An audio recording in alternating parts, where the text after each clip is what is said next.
Setelah kami mengulas tentang perjalanan dari Subaru World Rally Team, tak sedikit juga dari subscriber channel ini yang penasaran tentang perjalanan dari rally milik Mitsubishi.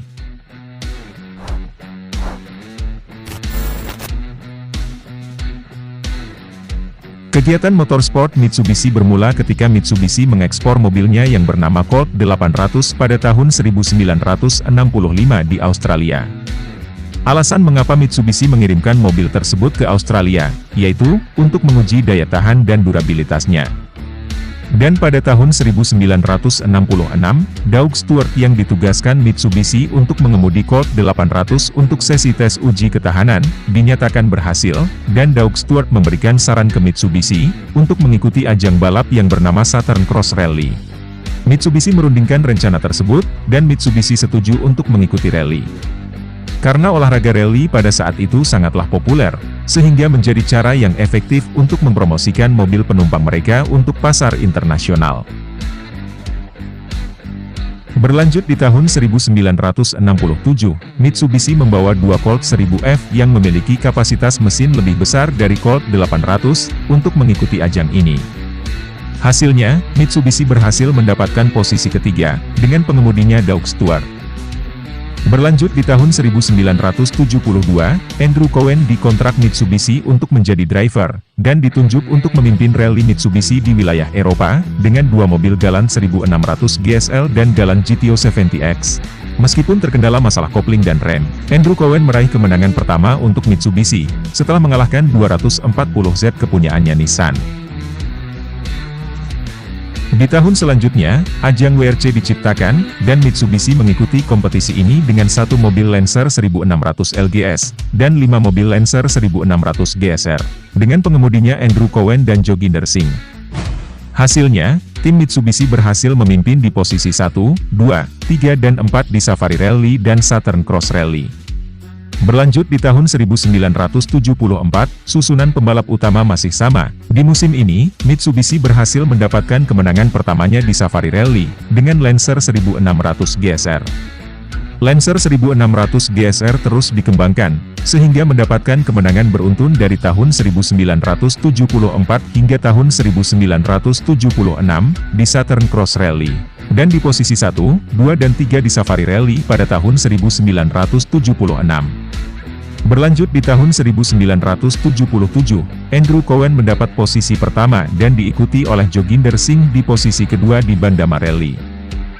Dan pada tahun ini juga, Mitsubishi mengumumkan vakum dari kejuaraan rally, karena mereka berfokus untuk pengembangan mobil baru di ajang WRC.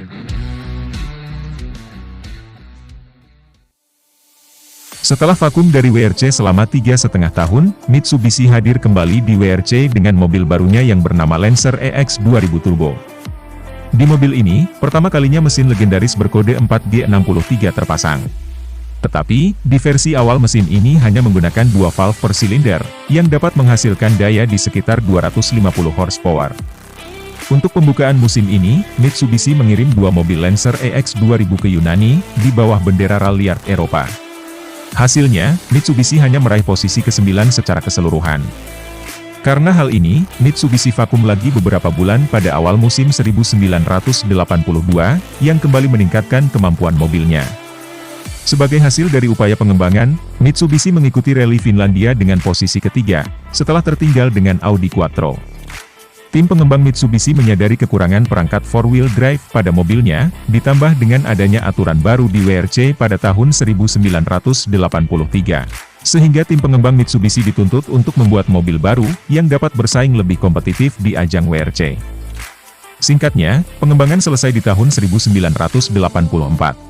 Dengan Starion yang selesai dikembangkan berdasarkan pengalaman Mitsubishi di rally terdahulu, Mitsubishi mendapat kemenangannya di rally Prancis.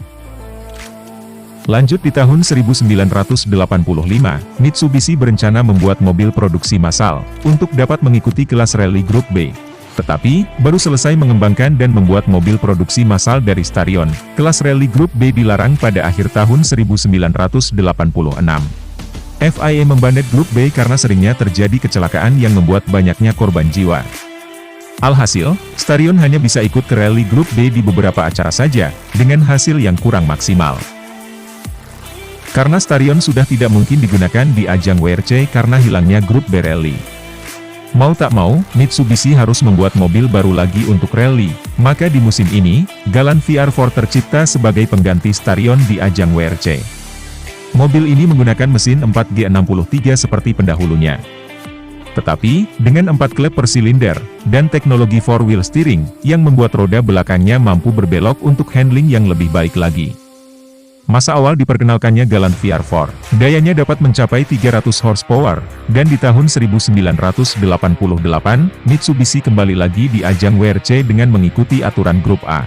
Dan di musim ini, Mitsubishi membagi 2 tim untuk berlaga di WRC Eropa, dan Asia Pacific Rally. Hasilnya, untuk tim Mitsubishi yang berlaga di APRC, mendapat kemenangannya di Rally Malaysia, Rally Australia, dan putaran final di Rally Himalaya. Sedangkan untuk tim Mitsubishi yang berlaga di Eropa mengalami kendala, sehingga terpaksa berhenti. Masih ingatkah kalian, dengan pembalap andalan Mitsubishi di era 70-an yang bernama Andrew Cowen? Ya, di tahun 1983, beliau mendirikan Andrew Cowen Motorsport, dan di tahun ini, tim ini mensupport secara penuh tim rally Mitsubishi, dengan menyediakan part performa. Di musim ini, Mitsubishi mengontrak Ari Vatanen dan Michael Eriksson untuk menjadi pengemudi utama mereka. Hasilnya, Mitsubishi mampu membawa 2 kemenangan dari 4 acara selama musim ini. Dengan sedikit improve pada area gearbox, di tahun 1990 dan 1991, Mitsubishi meraih posisi ketiga dalam kategori produsen. Berlanjut di tahun 1992, Mitsubishi berencana mengganti Galant VR4 dengan gaya tubuh yang lebih ringan, dengan diperkenalkannya Lancer Evolution pada tahun depan. Maka di tahun ini, adalah tahun terakhir bagi Galant VR4 untuk berpartisipasi di ajang WRC. Di musim 1993 ini, FIA merombak aturan Grup A secara besar-besaran. Yang membuat semua pabrikan mobil yang berpartisipasi pada saat itu diharuskan membuat mobil baru, untuk dapat memenuhi aturan ini. Tak terkecuali Mitsubishi, yang memperkenalkan Lancer Evolution sebagai pengganti dari Galant VR4. Karena mobil ini masih baru dan perlu banyak pengembangan, sehingga pada debut pertamanya di Rally Monte Carlo, Lancer Evolution hanya meraih posisi keempat. Karena banyaknya masalah dengan mobil ini, alhasil, tim pengembangan Mitsubishi membenahi bagian kaki-kaki dari Lancer Evo ini. Dari hasil penyetingan pada area kaki-kaki tersebut, membuat handling dari Lancer Evo meningkat secara signifikan. Sehingga pengemudi Mitsubishi yang bernama Armin Squarz, mencapai 5 waktu tercepat dan memimpin pada tahap awal.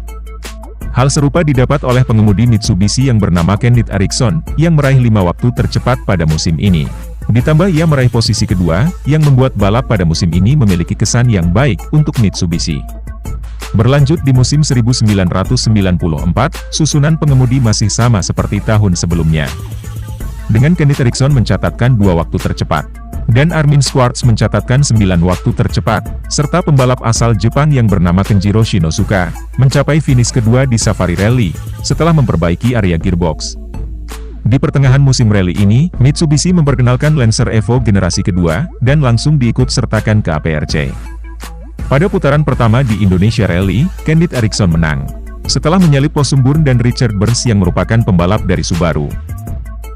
Di babak akhir APRC Rally Thailand, Kenneth Eriksson menang lagi, tetapi tidak dapat meraih gelar APRC pada musim ini.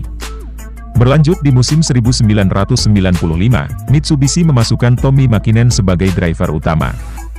Di Rally Swedia, Kenneth Eriksson dan Tommi Mäkinen meraih posisi pertama dan kedua.